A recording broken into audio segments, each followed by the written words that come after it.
Paz do Senhor, amado irmão, nessa manhã nos reunimos com grande alegria diante do nosso Deus. Estamos chegando no final do livro do profeta Zacarias, esse texto extraordinário que nos é concedido por Deus, que fala da necessidade do Messias, da vinda do Senhor da glória, do seu amor, da sua graça, do seu sacrifício.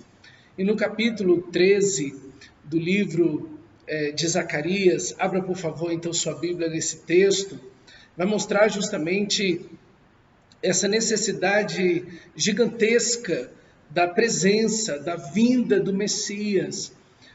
Não há nada que aconteça com a nação de Israel que o desvirtue do caminho em que Israel está.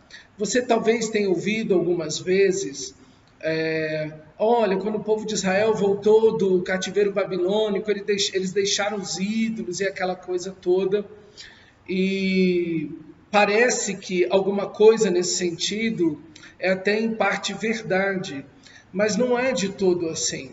Israel começa a cair numa espécie de idolatria, que é um pouco mais, se podemos dizer isso, se é que isso existe, né? Uma idolatria mais refinada, uma idolatria que é o culto ao dinheiro, que é uma questão mais secularista, abandonando os princípios e os valores espirituais, como culto, adoração, né, as escrituras sagradas, indo mais para o materialismo, enfim. Então Israel parte dessa idolatria mais comum, de se prostrar diante de uma estátua, para algo que é um pouco mais da nossa época, essa questão mais do culto ao dinheiro, do culto aos prazeres, da busca de si mesmo, da sua autossatisfação, em vez de buscar a Deus e a sua vontade. E esse capítulo 13 começa justamente falando dessa questão da idolatria, dos falsos profetas e dos espíritos imundos. E é interessante essa tríade aí.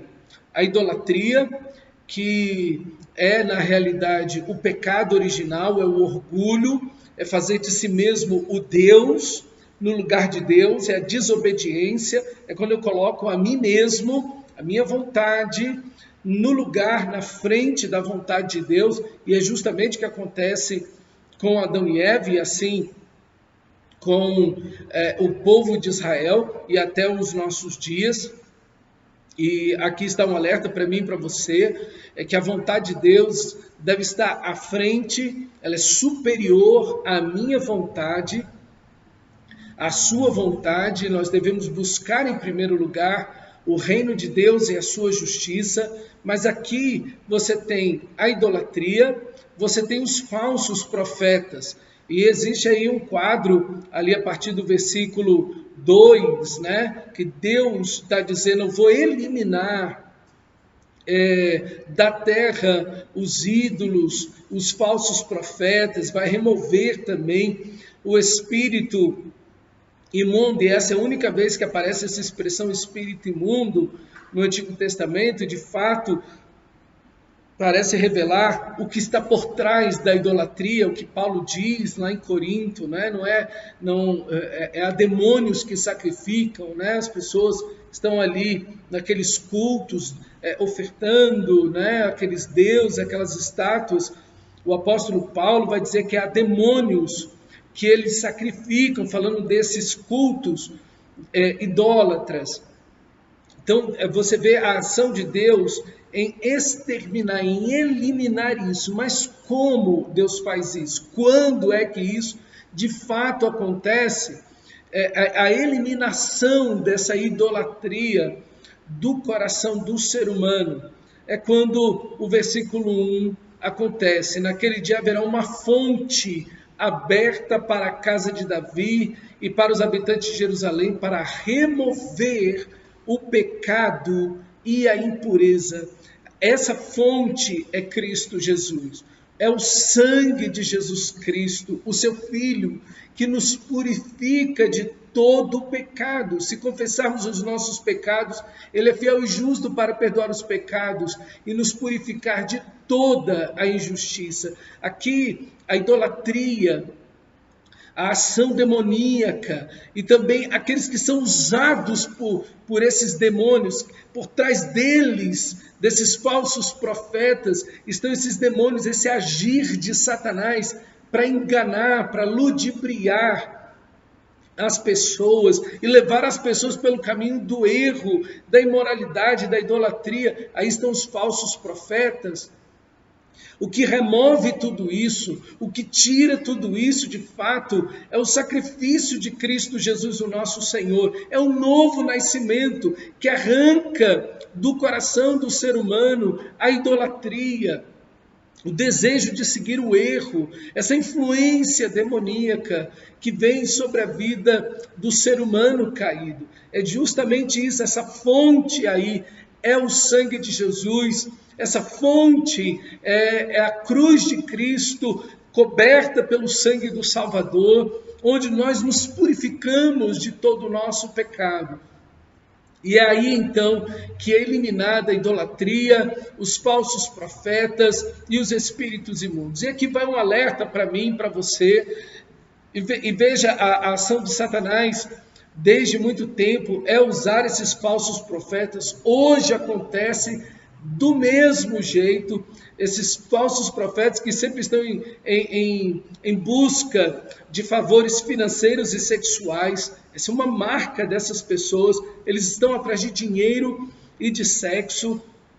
São pessoas que querem influência, poder, controle sobre a vida das pessoas, querem manipular as pessoas, querem controlar a vida das pessoas, querem ser o centro de tudo e que todas as pessoas se direcionem em favor delas, dependam delas. Essas pessoas não querem desenvolver pessoas maduras, que pensam por si mesmas, que crescem na fé, que avançam em crescimento diante do Senhor. Elas querem que as pessoas dependam dela, dependam da sua opinião, dependam da sua palavra, dependam dos seus conselhos. Elas não querem formar pessoas maduras. Então essas três características são muito nítidas desses falsos profetas: um estado de controle, de centralização, de dependência deles, a questão financeira, desejam, querem dinheiro, e em muitos casos a questão dos favores sexuais. Então esse quadro é muito feio, mas ele é uma realidade hoje. Quantas pessoas estão debaixo de falsos profetas? E aí nós vemos a eliminação desses falsos profetas, e é justamente o que a igreja precisa identificar. A igreja precisa identificar essas pessoas, o cristão precisa identificar essas pessoas, né? As profecias precisam e devem ser julgadas. Julgai as profecias, diz o apóstolo Paulo no livro de Corinto. Então a gente precisa julgar as profecias. Paulo está falando dos dons espirituais.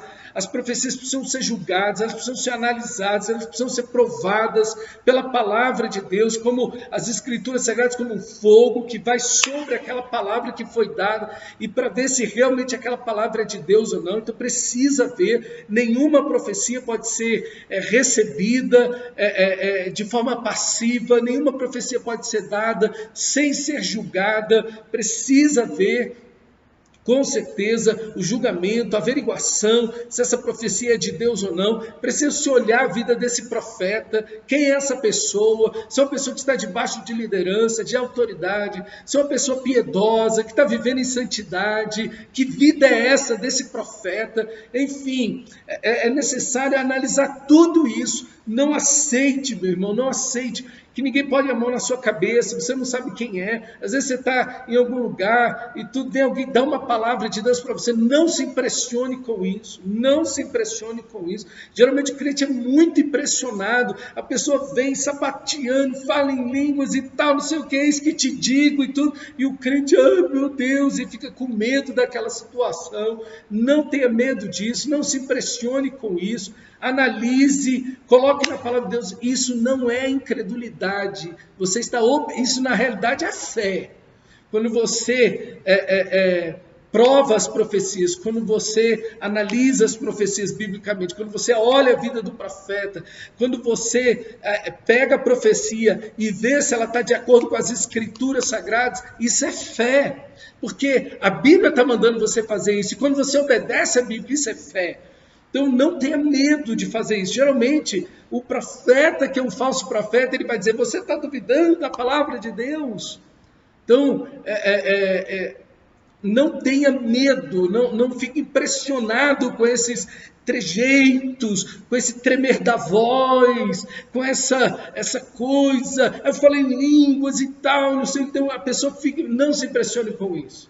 Não se impressione com esse tipo de pessoa, com esse tipo de ambiente, com nada disso. E não deixe as pessoas ficarem pondo a mão sobre a sua cabeça. Não aceite o que essas pessoas estão dizendo à primeira vista. Isso não é incredulidade. Volto a dizer para você, julgai as profecias, é o que a Bíblia nos diz.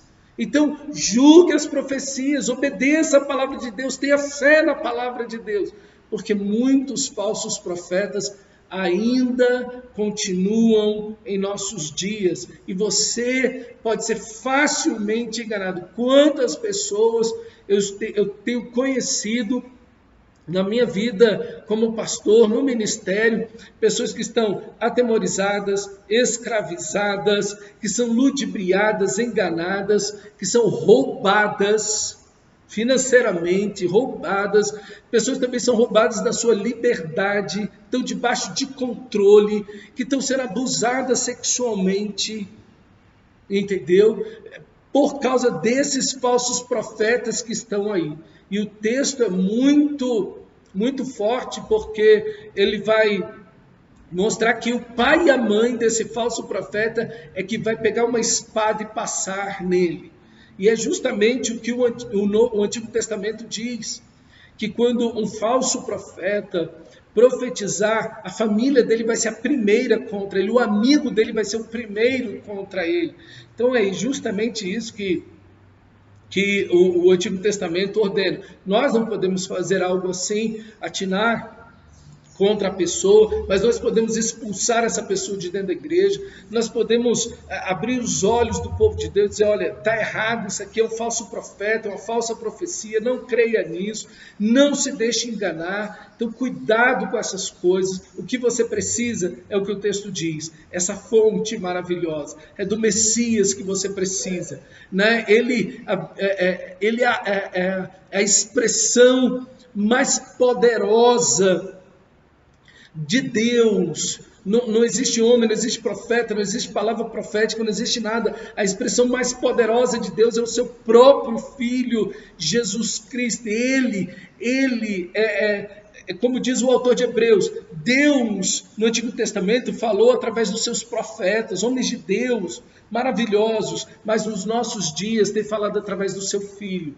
Ele é superior a todos os profetas, ele é superior a Moisés, ele é superior à lei, ele é superior aos anjos, ele é superior a tudo. Às vezes as pessoas, para tentar impressionar um anjo de Deus, não sei o que.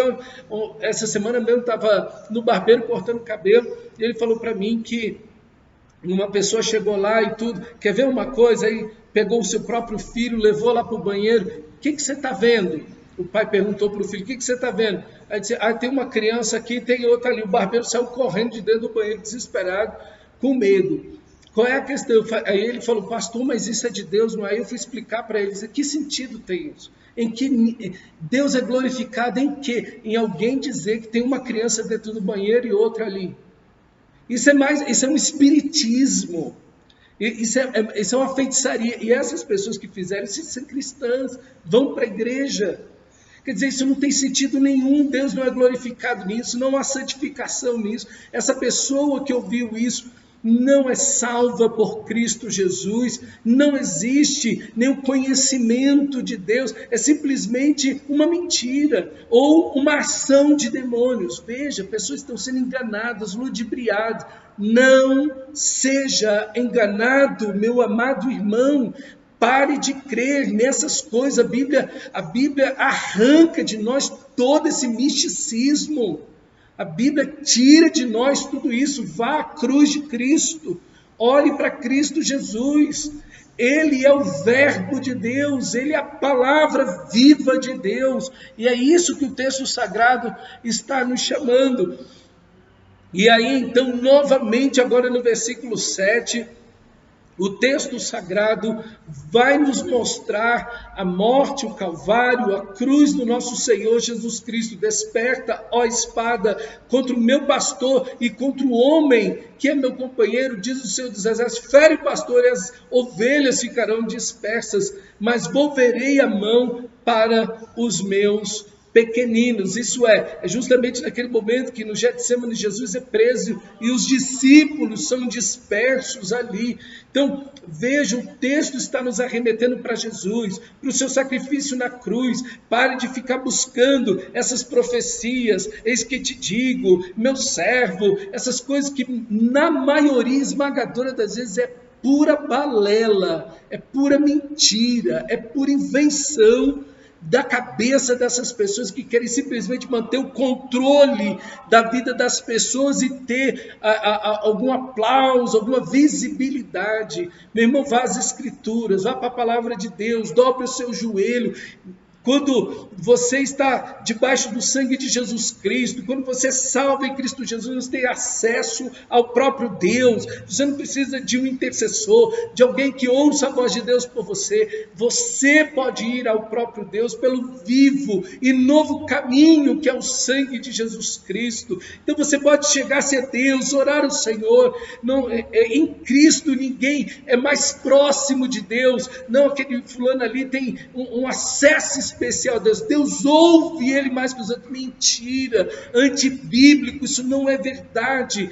Quando nós estamos em Cristo, todos temos acesso da mesma maneira ao nosso Pai Celestial, pelo sangue de Jesus, pelo Espírito Santo. Então não existe nada dessa questão de que o fulano, a fulana ali tem um acesso especial a Deus. Pare com isso, deixe de imaturidade, vá buscar Deus, olhe para a cruz, busque o Senhor da glória, adentre ao trono da graça, pelo sangue de Jesus, busque você a Deus, coloque suas questões diante do Senhor, abra o seu coração a Deus, pare de ficar atrás de profecia, falso profeta, eis que te digo, essa coisa toda, como eu disse, na maioria esmagadora das vezes, acima de 90% disso tudo é uma grande balela dessas pessoas. Eu acredito que Deus fala, eu acredito em dons espirituais, mas eu não acredito nessa bobagem que essas pessoas ficam falando e fazendo por aí. E tem muito crente atrás dessas coisas, atrás de campanha, atrás de oração forte.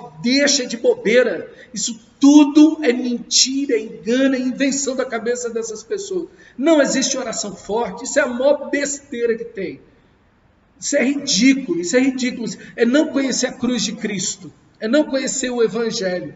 Porque se você tem, meu amado irmão, se você está sob o sangue de Jesus, a sua oração chega lá a Deus, ao trono da graça, pelo sangue de Jesus, é aí que Ele te ouve. Deus não ouve ninguém de outro meio, de outro mérito, a não ser pelo sangue de Jesus. Então que oração forte é essa? A sua oração não é forte por si mesma, a sua oração chega a Deus, ela é atendida por Deus, Deus ouve a sua oração, Deus atende o seu clamor por causa do sangue de Jesus. Não é porque alguém te ungiu com óleo, porque ou foi uma campanha, e você, quando alguém crê nisso, anula Cristo, anula o sangue de Jesus, porque o óleo é mais forte, Deus te ouve por causa da campanha, porque alguém orou, então não é por Cristo, é pelo óleo, é pela campanha, é pelo fulano. Você anula a cruz de Cristo Jesus quando você faz isso. Então deixa de infantilidade espiritual, deixa desse misticismo, abandona isso, acaba com isso no seu coração e vá seguir Jesus. É isso que o texto está nos chamando. Israel viveu uma vida de tropeço, de imaturidade, não cresceu espiritualmente, não conheceu o Senhor da glória, porque continuou insistindo nos falsos profetas e o diabo e os demônios agiram por trás disso por séculos e milênios contra o povo de Israel e tem enganado muita gente em nossos dias. E isso é muito claro da mesma forma lá no livro de Apocalipse, porque lá no livro de Apocalipse, meu irmão, você vai ver o falso profeta. E o texto sagrado lá no livro de Apocalipse, capítulo 20, vai falar que o falso profeta foi lançado no lago de fogo junto com o diabo e a besta. Então, por trás do falso profeta, e tem muitos por aí, e muitos anticristos estão por aí, e muitos falsos profetas estão por aí, saiba, por trás deles estão demônios que querem enganar as pessoas. E você vai correr atrás disso? Ou como o texto está nos chamando, vai ao Salvador, a Cristo Jesus, o nosso Senhor. A cruz de Cristo, o sangue de Jesus. Ou vai direto a Deus, colocar seu coração, suas dúvidas, seus lamentos, suas tristezas, seus pedidos. Você não precisa fazer campanha, você não precisa de óleo. A não ser que você esteja doente, como diz o livro de Tiago, aí sim, né? Aí sim a gente chama os pastores, oramos, ungimos com óleo e a oração da fé salvará o enfermo. Então, aí sim, o óleo no Novo Testamento está correto. Mas quando você corre atrás dessas coisas, você está dizendo que o sangue de Jesus não é suficiente para você. Então, o Brasil é muito místico e a igreja evangélica no Brasil, então, mística por demais. Abandone isso, meu irmão. Segue a Cristo. Valorize o sangue de Jesus. Olhe para o Salvador. Ninguém vê ao Pai a não ser por mim. É por Ele que você chega a Deus. E você chega a Deus como qualquer um outro pode chegar, através de Cristo Jesus. Eu não tenho acesso especial a Deus. Eu não tenho acesso especial a Deus. O único acesso que eu tenho a Deus é pelo sangue de Jesus. E se você é um cristão nascido de novo, é o mesmo acesso que você tem a Deus, por meio do sangue de Jesus, o seu Filho. Deus me ouve, tanto quanto ouve você. Deus não me ouve mais do que ouve você, que é filho dele, lavado e comprado pelo sangue de Jesus, nascido de novo.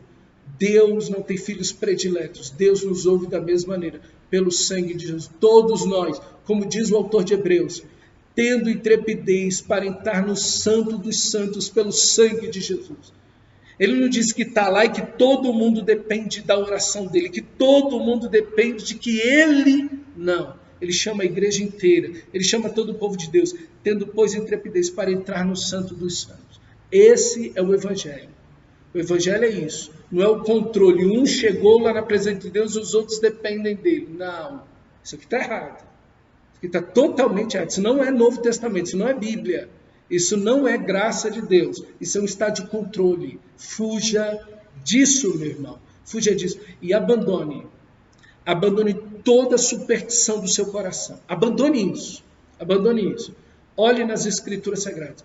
Tudo aquilo que você está acreditando, que não tem respaldo na Bíblia, abandone, meu irmão.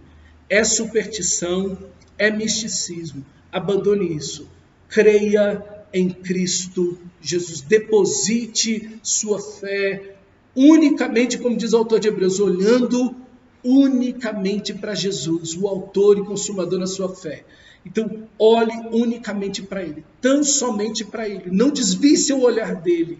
Fique na fé em Cristo Jesus. É dele que você precisa. O resto é mentira, é vaidade, é engano e, com certeza, tem muita mão do diabo envolvida em tudo isso. Que Deus guarde a sua vida, que Deus proteja você, que você coloque seu coração na palavra de Deus. Como esse texto diz, que você venha unicamente a Cristo Jesus, para a glória dele. Deus te abençoe, meu irmão, no nome santo do nosso Senhor e Salvador Jesus Cristo.